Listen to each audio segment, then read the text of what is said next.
우리는 지난 이틀간 바리새인의 모습을 통한 예수님의 가르침을 살펴보았습니다. 예수님은 겉과 속이 다른 바리새인의 모습을 질책하셨고요. 또 예수님은 제자들에게 바리새인의 누룩, 곧 외식을 주의하라 말씀하셨습니다. 바리새인이 겉과 속이 다르게 외식적인 모습으로 살았던 가장 근본적인 원인은 하나님을 진심으로 사랑하지 않고 하나님을 의지하지 않았기 때문입니다. 하나님을 사랑하지도 않고 하나님을 의지하지 않기 때문에 마음에는 탐욕이 가득합니다. 하나님을 향한 마음이 없기 때문에, 하나님을 의지하지 않기 때문에 하나님에는 다른 무언가를 붙잡고 의지하려는 태도, 그것이 바로 탐심입니다. 마음에 하나님이 없는 사람은 자연스레 탐욕으로 그 마음을 채우기 마련입니다. 예수님은 그제 본문에서 바리새인을 이렇게 질책하신 적이 있습니다. 누가복음 11장 39절 말씀입니다. 주께서 이르시되 너희 바리새인은 지금 잔과 대접의 겉은 깨끗하나 너희 속에는 탐욕과 악독이 가득하다. 탐심은 하나님을 사랑하지 못하게 만드는 우상과 같은 것입니다. 탐심이 우리 안에 가득할 때 우리는 결코 예수님 말씀에 순종하는 삶을 살 수 없습니다. 오늘 본문은 그 탐심에 대해 교훈을 주시는 예수님의 가르침을 다룹니다. 우리가 지난 본문에서 예수님이 제자들에게 바리새인의 누룩을 조심하라 가르침을 주셨을 때 그 말씀을 듣던 무리 중 한 사람이 예수님을 향해 이렇게 외쳤습니다. 13절 말씀입니다. 무리 중에 한 사람이 이르되 선생님 내 형을 명하여 유산을 나와 나누게 하소서 하니 그는 유산 문제를 가지고 예수님을 찾아왔습니다. 보통 당시에는 장자, 즉 첫째 아들이 물려받는 유산은 다른 형제의 2배였습니다. 그런데 그 관습을 깨고 형이 자신보다 2배 더 많은 유산을 받지 않도록 형에게 말씀해달라 예수님께 부탁하고 있는 것입니다. 그렇다면 이 사람은 자신이 분배받아야 하는 유산을 정당하게 분배받지 못해서 예수님을 찾아온 것이 아닙니다. 더 많은 유산을 얻고 싶어 당시 관습을 뛰어넘을 수 있도록 도와달라 예수님을 찾아온 것입니다. 더 많이 받고 싶고 더 얻고 싶어하는 탐심이 그 안에 있었던 것입니다. 그래서 예수님께 요청했습니다. 우리 형에게 당신께서 명령하셔서 내게 유산을 더 줄 수 있도록 도와주십시오. 그러자 예수님은 단칼에 그의 부탁을 거절하시며 이렇게 말씀하십니다. 14절입니다. 이르시되 이 사람아 누가 나를 너희의 재판장이나 물건 나누는 자로 세웠느냐 하시고 예수님은 그 안에 탐심이 가득한 것을 알고 계셨습니다. 예수님께 찾아온 이 사람은 예수님을 따르는 것에는 관심이 없었습니다. 오히려 자신의 목적을 위해서 예수님의 지위와 도덕적인 권위를 이용하고 싶었던 것입니다. 분명히 예수님의 말씀에는 권위가 있고 또 하나님처럼 능력을 발휘하시는 분이기 때문에 예수님이 자기 형에게 강력하게 말씀해 주신다면 형이 유산을 더 나눠줄 수 있을 거라 생각한 것입니다. 예수님은 이 사람의 모습을 통해 모여있던 모든 사람들에게 진리를 가르쳐주기 시작하십니다. 15절 말씀입니다. 그들에게 이르시되 삼가 모든 탐심을 물리치라. 사람의 생명이 그 소유에 넉넉한 데 있지 아니하니라 하시고 예수님이 가르쳐준 진리는 사람의 생명은 소유가 많은 것에 있지 않다는 것입니다. 여기서 말하는 생명은 1차적으로 우리가 잘 아는 것처럼 영생을 의미하고 2차적으로는 이 땅에서 우리가 인간적으로 의미 있고 만족스러운 삶을 살게 하는 힘을 의미합니다. 물론 이 땅을 살아가려면 그리고 만족스러운 삶을 살기 위해서는 분명 기본적인 소유는 필요합니다. 예수님은 그 기본적인 소유의 필요성을 부인하지 않으셨습니다. 그러나 그 소유가 풍족하고 넘치는 것이 결코 영생을 주거나 이 땅에서의 만족을 주진 않는다 말씀하고 계시는 겁니다.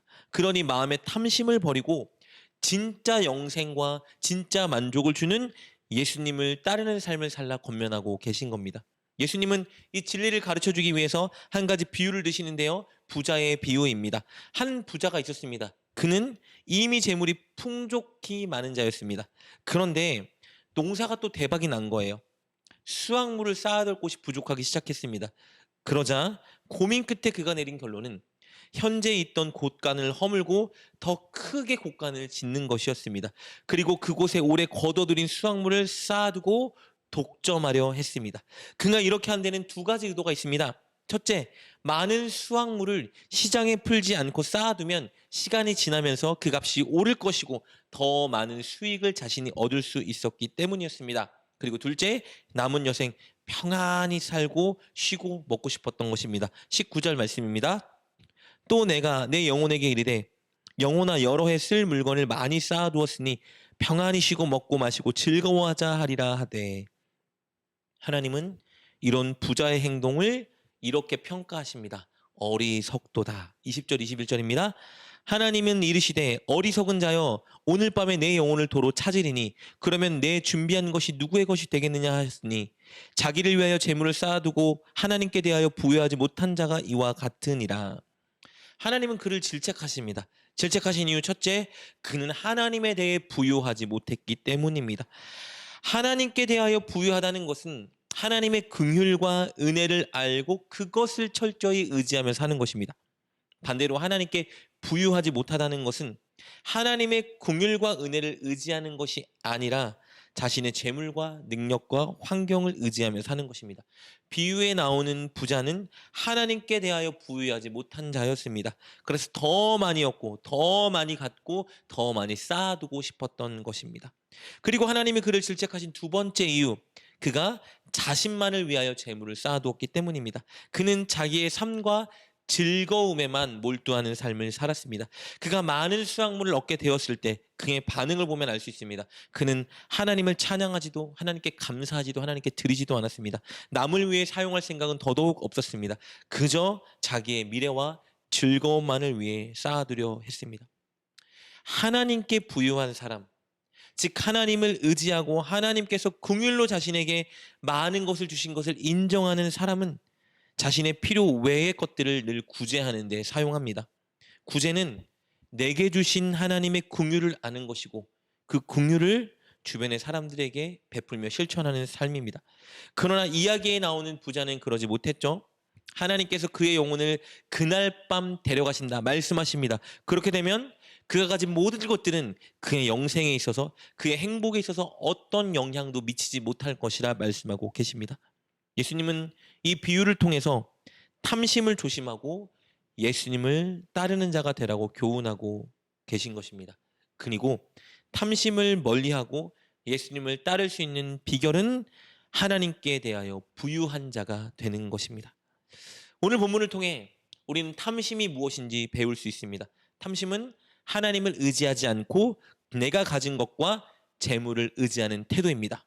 그리고 탐심은 하나님의 긍휼과 은혜에 감사하지 않고 더 많이 갖고 더 많이 얻고 싶어하는 마음입니다.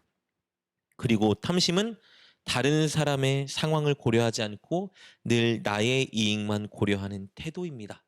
사랑하는 여러분, 우리는 탐심에 잠식되지 않기 위해 늘 하나님께 대하여 부유한 자가 되어야 합니다. 첫째, 우리는 철저히 하나님을 의지하는 자가 되어야 합니다.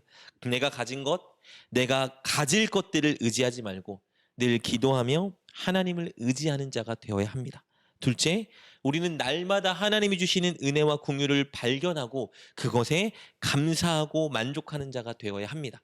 그리고 셋째, 우리는 필요 이상을 갖게 되었을 때 교회와 이웃들을 향해 시선을 돌리고 그들에게 기꺼이 나누는 삶을 살아야 합니다. 그럴 때 우리는 탐심에 잠식되지 않고 하나님께 대해 부유한 자가 될 수 있을 것입니다. 늘 하나님께 부유한 자가 되십시오. 하나님을 철저히 의지하시고 하나님이 주신 것들을 감사하시며 여러분의 것들을 나누는 삶을 사십시오. 그럴 때 늘 하나님께 부유한 자가 되어 예수님 말씀에 순종하는 삶을 살게 될 것입니다. 오늘 하루 하나님께 대하여 부유한 여러분이 되시길 주님의 이름으로 축복합니다. 기도하겠습니다. 하나님, 우리가 늘 하나님께 대하여 부유한 자가 되게 하여 주옵소서. 늘 하나님이 주신 것들을 인정하고 우리에게 베푸신 은혜에 감사하게 하여 주옵소서. 늘 하나님이 채우실 것을 기대하며 하나님만 의지하는 자가 되게 하옵소서. 그리고 하나님이 주신 것들을 조금이라도 주변의 사람들에게 나눠주고 보내주는 삶을 실천하게 하여 주옵소서. 예수님의 이름으로 기도드립니다. 아멘. 오늘 말씀을 통해 깨닫고 결단한 것은 무엇입니까? 그것을 붙들고 하나님께 기도합시다.